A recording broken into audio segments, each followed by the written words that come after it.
Hey, real talk. How is your mental health right now? I know when I was going through my things, I didn't reach out to see a therapist, and I wish I did. I thought that because I was a therapist, I don't need to talk to anyone, and that's not true. If you're struggling, you are not alone. I know it's really difficult to manage your mental health, especially if you don't know where to begin. And that is why we are sponsored by BetterHelp. What is BetterHelp? BetterHelp is customized online therapy with video and chat and phone. And listen, if you don't want to turn the camera on, you don't have to. That's why there are also chat sessions. All you do is you fill out this questionnaire and they help assess your specific needs. And then within 48 hours, they match you with a therapist. It's that easy. And then you schedule your secure video or phone sessions. And then plus you could exchange unlimited messages. And of course, everything is confidential. So for me, just having a place to share my feelings and what I was going through helped tremendously. I help a lot of people, and I don't spend a lot of time helping myself, though. So BetterHelp was super helpful in that. You could also request a different therapist if you're not feeling the therapist you have with no extra charge. There are 2 million plus people using BetterHelp. I want you to be one of them. Get 10% off your first month. Just go to BetterHelp, HELP.com/angry therapist. That's BetterHelp, HELP.com/angry therapist. Okay, the 5 stages of a relationship. Here we go. Are you ready? Let's get right into it. Stage number 1 is discovery. This is what they call the honeymoon phase. I don't like the word honeymoon phase. It's too aligned with sugar. We're discovering a new story. We're discovering a new body. We're discovering a new way of being with someone. And the discovery phase is obviously it's the funnest. Everything is new, right? It's the feeling of test driving a new car, right? It puts a smile on your face, and it turns your dial from judgment to curiosity.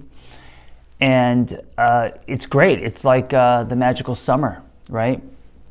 Now, right after discovery, stage 2, because in the discovery phase, there's also a lot of room to fill in blanks. We are also fantasizing, and we haven't yet taken in the real person. We are only staring at the poster of him or her that is taped to our bedroom wall. So we're dreaming a lot. You know, we spend the day or night with that person, and then the rest of the time we're filling in blanks. We're wondering, what this could be. Lots of dopamine shooting into your brain. It's very exciting. The possibilities are endless, right? The person that you're dating can't do anything wrong. And then, of course, reality sets in, and stage number 2 is not to be a Debbie the Downer, but it's disappointment. It's the disappointment stage. And it's not that the person you're dating is disappointing. It's because we fill in the blank so much. It's because there's so much room for fantasy in the discovery phase that when reality kicks in and we realize that, or we see the dirty socks on the floor, as I say, now we're a bit disappointed, right? It's like the rack focus when you see things. In a movie when the camera focuses on something in the foreground and then the background becomes blurry. So the camera was on the background, and then what was in the foreground was blurry, and that's the discovery phase. And then once you get to know the person you're dating more thoroughly, the camera rack focuses where what's in the background becomes blurry, and then what's in the foreground becomes clear. And so that's what the disappointment phase is. It's the rack focusing of the honeymoon phase becoming blurry, and now truth, and who the person really is, and what the relationship really looks like is now more clear. And of course, the feeling of that may be disappointment, okay? Phase number 3 is called the dance. By the way, this is something that I crafted. They all start with a D. Dance is, well, it's the beginning of learning to love someone. Every relationship has a cadence, a rhythm, a tone. In the beginning, we are stepping on people's shoes. Of course, every relationship has compromise, right? The stretch. Every relationship holds up a mirror. So the dance stage is all about learning to love your partner, learning to be loved by your partner. And some days are easy, some days are hard. And this is also part of the process, getting to know your partner, learning about your partner, not only who they are, but how they are, how they show up, what they struggle with, right? And also what's activated in you and what you struggle with.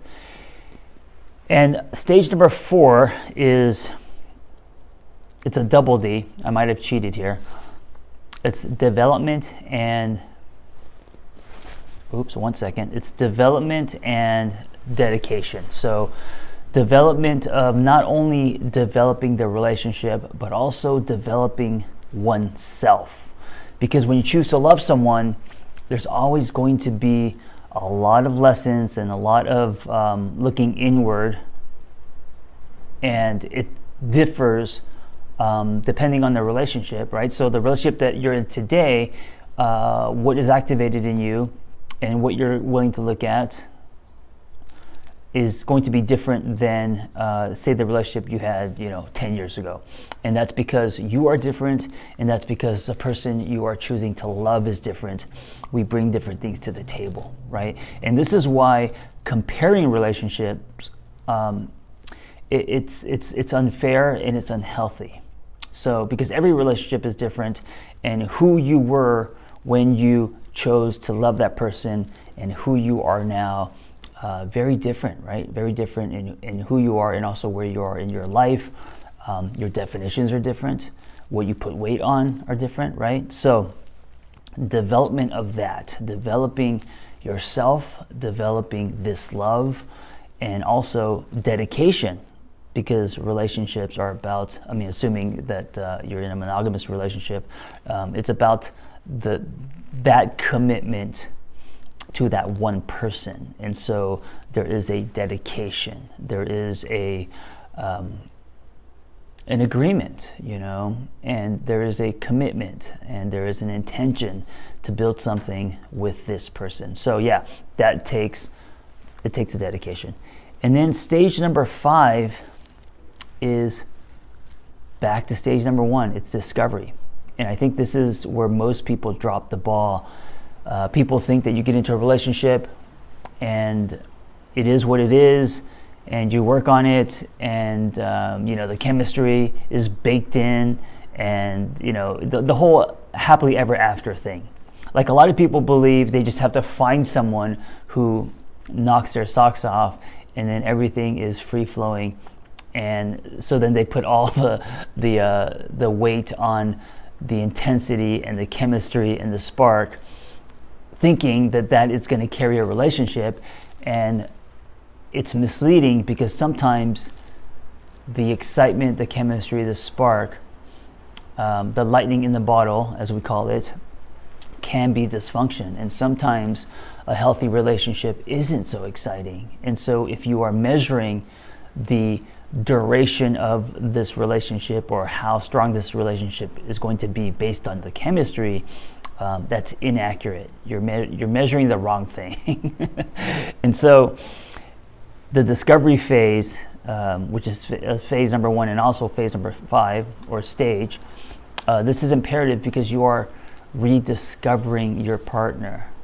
As you dance and build and learn about your partner and yourself, you are also rediscovering, and this opens the door for new chemistry. This fans the flames. This is what is going to fuel your relationship.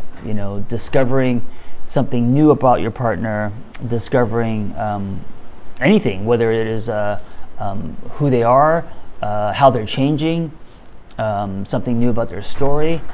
Maybe it's a physical thing you notice, a birthmark, something that you didn't pay attention to, but now you notice. Maybe it's a personality trait, maybe it's something.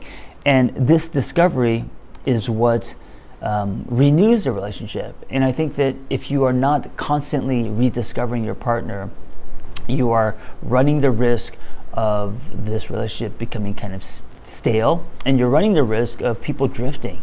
So intentionally discovering. By the way, if you hear all that noise, it's very windy up in the hills today. As you can see, the trees behind me, they're like dancing and they look like they're possessed. That's all wind. So discovering is it's such an important piece. And then, I think a lot of people, 5 years in, 6 years in, they no longer discover, and then they allow themselves to drift, right? Now they're not curious about this relationship, they're curious about what's, on the other side of the fence. And investing in a relationship, investing in something where you are working toward building something greater than self, that requires a constant rediscovery.